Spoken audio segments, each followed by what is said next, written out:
நேரம் 6 மணி. இலங்கை ஒலிபரப்பு கூட்டுத்தாபனம் செய்திகள். செய்தி ஆசிரியர் ஃபஸ்ஹான் நவாஸ். வாசிப்பவர் நாகபூஷணி. டிஜிட்டல் மயத்தோடு முன்னோக்கிச் செல்வது அவசியம் என ஜனாதிபதி வலியுறுத்தியுள்ளார். தபால் திணைக்களத்தில் 5000க்கும் அதிகமான வெற்றிடங்கள் நிலவுவதாக தகவல். ராஜதந்திர ஆலோசனை கலந்துரையாடல் இம்மாதம் 17ஆம் தேதி சீனாவில் இடம்பெறவுள்ளது. கல்விசாரா ஊழியர்களின் சம்பளத்தை இவ்வாண்டில் அதிகரிக்க முடியாது என பல்கலைக்கழக மானியங்கள் ஆணைக்குழு அறிவித்துள்ளது. அமெரிக்காவும் யுக்ரைனும் பாதுகாப்பு ஒப்பந்தத்தில் கைச்சாத்து. இலங்கையின் இளைஞர் சமூகத்திற்கான பொதுவான கற்றல் மேடையை அறிமுகம் செய்யும் நிகழ்வு ஜனாதிபதி ரணில் விக்ரமசிங்க தலைமையில் ஜனாதிபதி செயலகத்தில் இடம்பெற்றது.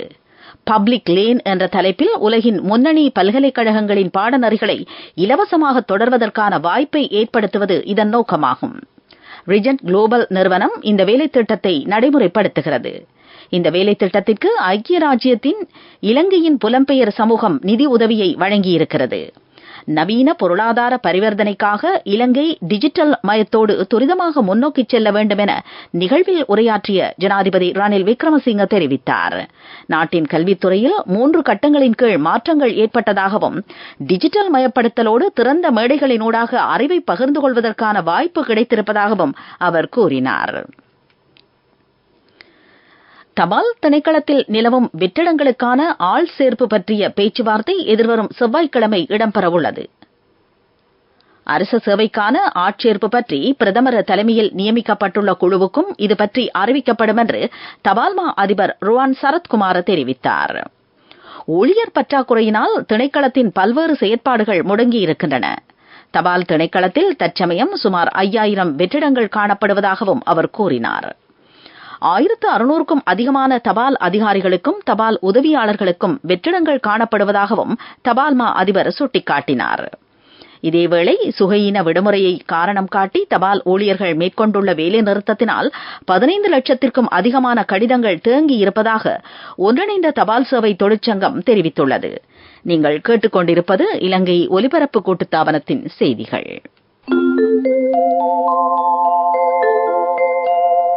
உங்கள் பெருமையின் அங்கமான மக்கள் வங்கி, தேசத்தின் பெருமை.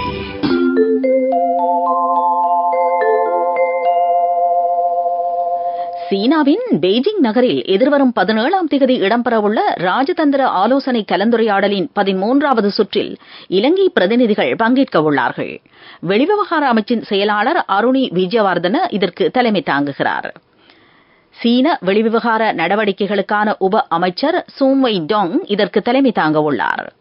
பொருளாதாரம், அரசியல், வர்த்தகம், முதலீடு, பாதுகாப்பு உட்பட பல்வேறு துறைகளின் முன்னேற்றம் பற்றி இதன்போது கவனம் செலுத்தப்படும் என்று வெளிவிவகார அமைச்சு அறிவித்துள்ளது. சீனாவுக்கான இலங்கை தூதுவர் மஹிந்த ஜெயசிங்க உட்பட அமைச்சின் உயர்மட்ட அதிகாரிகளும் இதில் பங்கேற்கவிருக்கிறார்கள். பல்கலைக்கழக கல்விசாரா ஊழியர்களுக்கு இவ்வாண்டில் சம்பள அதிகரிப்பை மேற்கொள்ள முடியாதென பல்கலைக்கழக மானியங்கள் ஆணைக்குழுவின் தலைவர் பேராசிரியர் சம்பத் அமரதுங்க தெரிவித்துள்ளார். கல்வி அமைச்சு இதுபற்றி நேற்று எழுத்து மூலம் அறிவித்திருந்தது. சகல பல்கலைக்கழக உபவேந்தர்களுக்கும் இந்த விடயம் தொடர்பாக அறிவிக்கப்பட்டிருப்பதாகவும் அவர் கூறினார். அரசாங்கத்தின் இந்த தீர்மானம் பற்றி கல்விசாரா ஊழியர்களின் தொழிற்சங்க பிரதிநிதிகளோடு கலந்துரையாட எதிர்பார்க்கப்பட்டுள்ளது. இது தொடர்பான கலந்துரையாடல் எதிர்வரும் செவ்வாய்க்கிழமை இடம்பெறவிருப்பதாகவும் பேராசிரியர் சம்பத் மேலும் தெரிவித்தார். பல்கலைக்கழக கல்விசாரா ஊழியர்கள் பல்வேறு கோரிக்கைகளை முன்வைத்து ஆரம்பித்த தொழிற்சங்க நடவடிக்கைகளினால் சகல அரச பல்கலைக்கழகங்களினதும் செயற்பாடுகள் பாதிக்கப்பட்டுள்ளமை குறிப்பிடத்தக்கது. நாட்டில் அமுலில் உள்ள 100 வருடங்கள் பழமை வாய்ந்த தொழில் சட்டத்தில் திருத்தங்கள் மேற்கொள்ளப்பட இருக்கின்றன. சட்ட கட்டமைப்பை முறையாக முன்னெடுத்தல், தொழில் உலகில் தற்சமயம் நிலவும் சவால்களுக்கு முகம் கொடுத்தல் என்பன காலத்தின் தேவைகளாகும் என அமைச்சர் மனுஷ நாணயக்கார தெரிவித்துள்ளார். ஜெனீவா நகரில் இடம்பெற்ற உலக தொழிலாளர் அமைப்பின் வருடாந்த மாநாட்டில் கலந்து கொண்டு அவர் உரையாற்றினார். இந்த இலக்குகளை வெற்றிகரமாக அடையும் நோக்குடன் புதிய தொழில் சட்டத்தை அறிமுகம் செய்யவும் அரசாங்கம் திட்டமிட்டுள்ளதாக அமைச்சர் மனுஷ நாணயக்கார மேலும் தெரிவித்தார். உன்னதமான இலக்குகளை மனதில் கொண்டு நீங்கள் எடுக்கும் சரியான முடிவுகள் உங்களையும் நாட்டையும் பெருமையடைய செய்யும். நாங்கள் உங்கள் பெருமையின் அங்கமான மக்கள் வங்கி, தேசத்தின் பெருமை.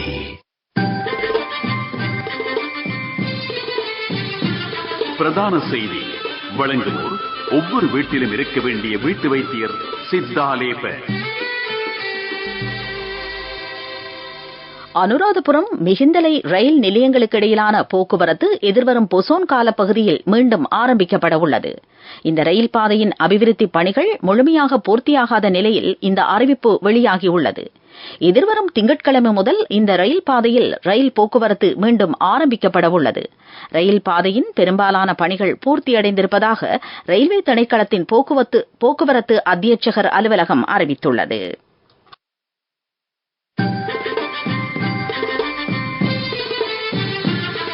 பிரதான செய்தி வழங்கியோர் ஒவ்வொரு வீட்டிலும் இருக்க வேண்டிய வீட்டு வைத்தியர் சித்தாலேப. உங்கள் கவனத்திற்கு கொழும்பு பஸ்டியன் மாவட்டத்தில் அமைந்துள்ள தனியார் பஸ் தரிப்பு நிலையத்தின் வசதிகளை மேம்படுத்துமாறு பயணிகள் கோரிக்கை விடுத்துள்ளார்கள். தற்சமயம் நிலவும் மழையுடன் கூடிய காலநிலையால் பஸ் தரிப்பு நிலையங்களின் பல இடங்களில் நீர் நிரம்புவதாக அவர்கள் சுட்டிக்காட்டியிருக்கிறார்கள். பஸ் தரிப்பு நிலையத்தில் பொருத்தப்பட்டுள்ள பெரும்பாலான பிளாஸ்டிக் கதிரைகள் சேதமடைந்திருக்கின்றன. இதுபற்றி உரிய அதிகாரிகள் கவனம் செலுத்த வேண்டும் என்பது மக்களின் கோரிக்கையாகும்.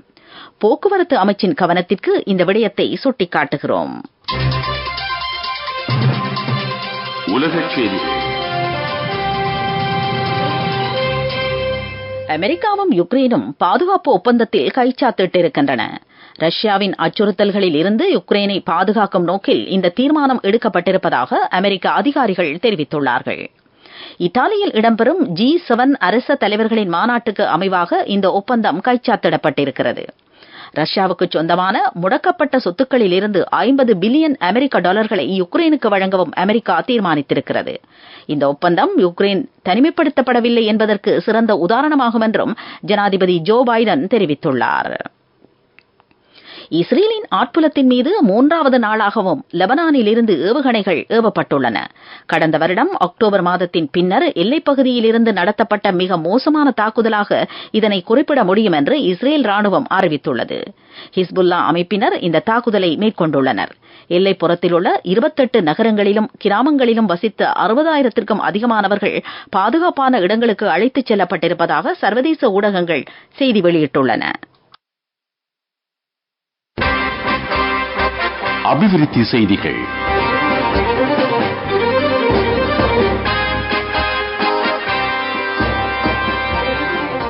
கடற்றொழில் துறையை அபிவிருத்தி செய்ய தேவையான நடவடிக்கைகள் எடுக்கப்பட்டுள்ளதாக அமைச்சர் டக்ளஸ் தேவானந்தா தெரிவித்துள்ளார். வடமாகாணத்தின் கடற்றொழிலாளர்களை பாதுகாக்க நடவடிக்கை எடுக்கப்பட்டுள்ளது. இலங்கையின் கடல் எல்லைகளுக்குள் அத்துமீறி நுழைபவர்களுக்கு எதிராக சட்ட நடவடிக்கை எடுக்கப்பட்டுள்ளதாகவும் அவர் சுட்டிக்காட்டியுள்ளார். விளையாட்டுச் செய்திகள். T20 உலகக்கிண்ண கிரிக்கெட் சுற்றுத் தொடரின் 30வது போட்டி இன்று இடம்பெறவுள்ளது. இலங்கை நேரப்படி இன்றிரவு 8:15க்கு போட்டிகள் ஆரம்பமாகும். இந்த போட்டியில் அமெரிக்க, அயர்லாந்து அணிகள் பங்கேற்க உள்ளன. இதேவேளை சுற்றுத் தொடரின் 31வது போட்டி கிங்ஸ்டவுனில் இலங்கை நேரப்படி நாளை அதிகாலை 5:15க்கு ஆரம்பமாக உள்ளது. தென்னாப்பிரிக்க, நேபாளம் அணிகள் இதில் பங்கேற்க உள்ளமை குறிப்பிடத்தக்கது. வர்த்தக செய்தி அனுசரணை. பட்டதாரியாகும் போது, திருமணத்தின் போது, குழந்தை பிறப்பின் போது மற்றும் 25வது திருமண ஆண்டு நிறைவின் போது 50,000 ரூபாய் வரை விசேட அனுகூலங்கள். மாதாந்தம் 12,500 ரூபாய் வீதம் சேமித்திடும் ஸ்ரீ சேவிங்ஸ் சாம்பியன்களுக்கு மேலும் பணப்பரிசுகள். இலங்கையில் மிகவும் நேசத்திற்குரிய சில்லறை குறியீட்டு நாமமாக ஃபேஷன் பக் நிறுவனம் தெரிவு செய்யப்பட்டுள்ளது. லங்கா மந்த்லி டைஜஸ்ட் என்ற புகழ்பெற்ற வர்த்தக சஞ்சிகை இந்த தெரிவை மேற்கொண்டிருக்கிறது.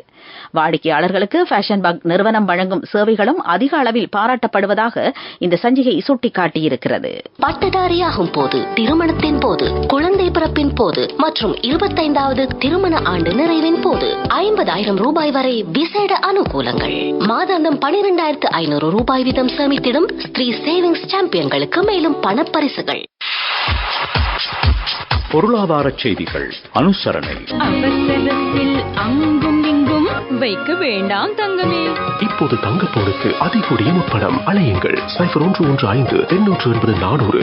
LOLC ரன்சன் தங்க கடன் சேவை. பாதுகாப்பாக வைத்திருக்கும் நகைகளை அவசர தேவைக்கு வைத்துவிட. மெர்கன்டைல் முதலீடு மற்றும் நிதி நிறுவனம் இன்று 60வது நிறைவாண்டை கொண்டாடுகிறது. இது தொடர்பான நிகழ்வு கொழும்பு ஜெய்க் ஹில்டன் ஹோட்டலில் இன்று இடம்பெற்றது.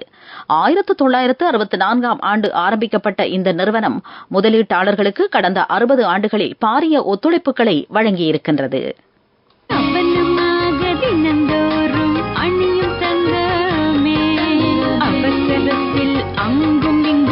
வைக்க வேண்டாம் தங்கமே. இப்போது தங்கப்பவுனுக்கு அதிகூடிய முற்பணம். அழையுங்கள் 0115-880-400. LOLC ரன்சவி தங்க கடன் சேவை. பாதுகாப்பாக வைத்திருக்கும் நகைகளை அவசர தேவைக்கு வைக்கவிட.